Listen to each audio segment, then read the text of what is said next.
ఇక్కడ జెండా కార్యక్రమం చేసుకున్నాం. అంతేకాకుండా అన్ని సర్కిళ్లలో కూడా జెండా ఎగరేసుకోవడం కార్మికుల పక్షాన ఉంటూ వాళ్ళకి ధైర్యం చెప్తూ వాళ్ళ హక్కుల పోరాట సాధన కోసమై మనము భారతీయ మజ్దూర్ సంఘం మనం పోరాటం చేయాలి. ఎందుకంటే ఇలాంటి సూపర్వైజర్లు ఎంతో మంది ఉంటారు, మనకు సెక్యూరిటీలు ఎంతో మంది ఉంటారు, వాళ్ళు ఎంప్లాయీస్, వాళ్ళది ఏముండదు, వాళ్ళతో మనం ఆర్గ్యుమెంట్ కూడా అక్కర్లేదు. మనకి ఏవైతే బెనిఫిట్స్ ఉన్నాయి, సంక్షేమం ఉంది, ఆ సంక్షేమం కోసం మనం పోరాటం చేయాలి. రెండోది ఏంటంటే ఇక్కడ వెహికల్ తీసుకొని ఎక్కడో పోయి పనిచేయాలన్నప్పుడు రేపు ఏదైనా యాక్సిడెంట్ అయినప్పుడు వాళ్ళకి యాక్సిడెంట్ బెనిఫిట్స్ వచ్చే పరిస్థితి ఉండదు. ఎందుకంటే ఆయన ఎప్పుడైతే పనిచేస్తేనే డ్యూటీలో ఉన్నట్టు. ఇది అంతా అడిషనల్ సూపర్వైజర్లకు కూడా తెలుసు, కానీ పాపం వాళ్ళు ఏం చేయలేరు. కాబట్టి సోదరులారా, భయపెట్టించేసే వాళ్ళు ఉంటారు, అనుకుంటారు ఏంటంటే భయపడుతున్నారు అని చెప్పేసి.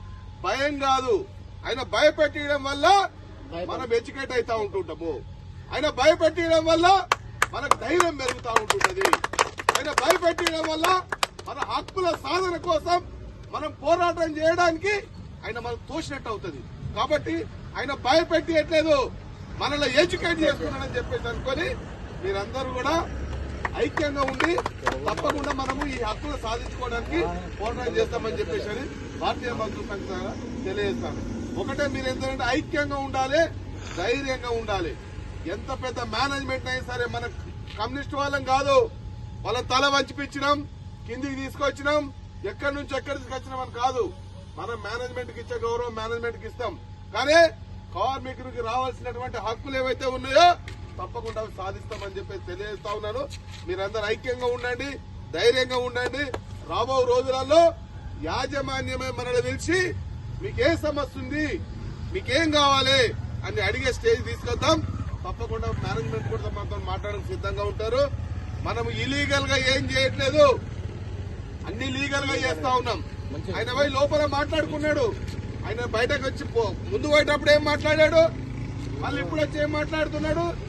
నీ హక్కులు నీకుంటాయి, నీ చట్టాలు నీకుంటాయి, నువ్వు చేసుకో, కానీ బయట ఆపొద్దాడు. ఒకటేంటంటే బయట పెట్టాలి, మనం ఆపొద్దు, వాళ్ళు ఆగినట్టు మనం చేయాల్సిన బాధ్యత మన దగ్గర ఉంది. కాబట్టి మనం ముందు పని చేద్దాం, ఆటోమేటిక్ గా కార్మికులు కూడా మనం వెనకాలని చెప్పేసి తెలియదు ముగిస్తా ఉన్నాను. భారత్ మాతాకి, భారత్ మాతాకి జిందాబాద్, జిందాబాద్, జిందాబాద్, జిందాబాద్, జిందాబాద్. కార్మికుల ఐక్యత, కార్మికుల ఐక్యత, కార్మికుల ఐక్యత, కార్మికుల ఐక్యత. జిందాబాద్, జిందాబాద్, జిందాబాద్, జిందాబాద్.